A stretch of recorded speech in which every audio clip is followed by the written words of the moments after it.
Last है marine insurance. Marine insurance की बात तब आती है जब हम अपने गुड्स वाटरवेज के थ्रू, शिप्स के थ्रू, बोट के थ्रू भेजते हैं, तो उसमें जो रिस्क को कवर करने के लिए पॉलिसी ली जाती है उसे मैरिन इंश्योरेंस पॉलिसी कहते हैं। Marine insurance contract is an agreement whereby the insurer undertakes to indemnify the insured in the manner and to the extent thereby agreed against the marine losses. सिर्फ marine losses के against वहाँ वो cover होता है। यानी अगर ship से goods जा रहे हैं और वो आग से जल जाएंगे तो वो फायर इंश्योरेंस का मैटर है, मैरिन इंश्योरेंस का मैटर नहीं है। Marine insurance provides protection against losses by marine perils या पेरिल्स ऑफ द सी। अब पेरिल्स ऑफ द सी क्या होते हैं? Marine perils are collision of ship with the rock, या दो शिप आपस में टकरा गई, और ship attacked by the enemies, fire and capture by pirates. आग अगर सिंपल लगे तो बात अलग है, लेकिन अगर पायरेट्स लगाएं तो आपको कंपनसेशन मिलेगा।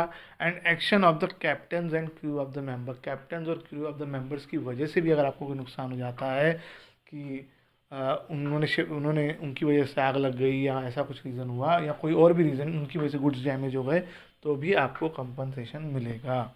एक रैट्स वाला आपको एग्जांपल दिया था तो आपको ध्यान होगा कि रैट्स अगर शुगर खा गए थे तो क्लेम नहीं मिला था, लेकिन रैट्स ने अगर छेद किया और उसकी वजह से पानी अंदर आया तो कंपनसेशन मिल रहा था, क्योंकि वो सी के वाटर से हुआ। These perils cause damage, destruction और disappearance of the ship. Ship का नुकसान होता है। कार्गो का मतलब जो सामान उसमें जा रहा है उसे कार्गो बोलते हैं, कार्गो का नुकसान होता है। और इवन जब गुड्स का नुकसान हो जाएगा, जब सामान इधर से उधर जा रहा है, तो हो सकता है आपको उसका किराया, हिंदी में बोलते हैं भाड़ा और इंग्लिश में बोलते हैं फ्रेट, भी ना मिले। फ्रेट क्या है फिर समझो? जब आप शिप से सामान इधर से उधर लेके जाते हैं एक पोर्ट से दूसरे पोर्ट, तो जो सामान भेजता है वो आपको फ्रेट देता है। अगर रास्ते में गुड्स डैमेज हो जाएंगे या चोरी हो जाएंगे या पानी में डूब जाएंगे तो उसका फ्रेट भी आपको नहीं मिलेगा। तो यहाँ पे 3 नुकसान हो सकते हैं, एक शिप का, दूसरा गुड्स का, तीसरा किराए का। तो इन तीनों चीज़ों का इंश्योरेंस लिया जा सकता है। मैरिन इंश्योरेंस में 3 चीज़ों का इंश्योरेंस होता है शिप का। इस शिप के इंश्योरेंस को हल इंश्योरेंस भी कहते हैं, कार्गो का और फ्रेट का। द इंश्योरर जो होता है उसको यहाँ पर अंडर राइटर बोला जाता है। किन किन चीज़ों का इंश्योरेंस होता है? शिप का, जिसे शिप इंश्योरेंस या हल इंश्योरेंस भी कहते हैं। इसमें जो शिप होती है उसकी इंश्योरेंस पॉलिसी ली जाती है कि शिप अगर डूब गई, डैमेज हो गई, तो उसका नुकसान जो है वो इंश्योरेंस कंपनी पे करेगी। कार्गो का इंश्योरेंस कराया जाता है, जो गुड्स उसमें से जा रहे होते हैं इधर से उधर, उनका इंश्योरेंस कराया जाता है कि अगर गुड्स चोरी हो गए, डैमेज हो गए वॉयज में, रास्ते में, तो क्लेम मिलेगा। तीसरा फ्रेट का, जो आपको गुड्स ले जाने के लिए जो पैसा मिलना है, भाड़ा मिलना है, उसका वो आपका क्योंकि नुकसान हो सकता है, तो फ्रेट उसका भी इंश्योरेंस कराया जाता है। तो इन 3 चीज़ों का इंश्योरेंस कराया जा सकता है, और एक इंश्योरेंस पॉलिसी के थ्रू आप किसी एक का, 2 का या तीनों का इंश्योरेंस करा सकते हो। मैरिन इंश्योरेंस में 3 तरह के इंश्योरेंस कवर हो सकते हैं। ये आपके ऊपर है कि आप कितना प्रीमियम पे करना चाहते हैं, उसके हिसाब से आप कितना बड़ा इंश्योरेंस लेना चाहते हैं। आप किसी एक चीज़ का, किसी 2 चीज़ का या तीनों चीज़ों का एक ही इंश्योरेंस ले सकते हैं मैरिन में। एलिमेंट्स क्या है मैरिन इंश्योरेंस कॉन्ट्रैक्ट के, जो हमने बाकी दोनों में भी पढ़े? ये एक इंडेमनिटी का प्रिंसिपल है, लॉस होगा तभी आपको पैसा मिलेगा, और जितना लॉस होगा सिर्फ उतना ही कंपनसेट किया जाएगा, लॉस से ज़्यादा पैसा आपको नहीं मिलेगा। दूसरा, ये अटमोस्ट गुड फेथ का यहाँ पर प्रिंसिपल अप्लाई होता है, जो बाकी दोनों में भी है।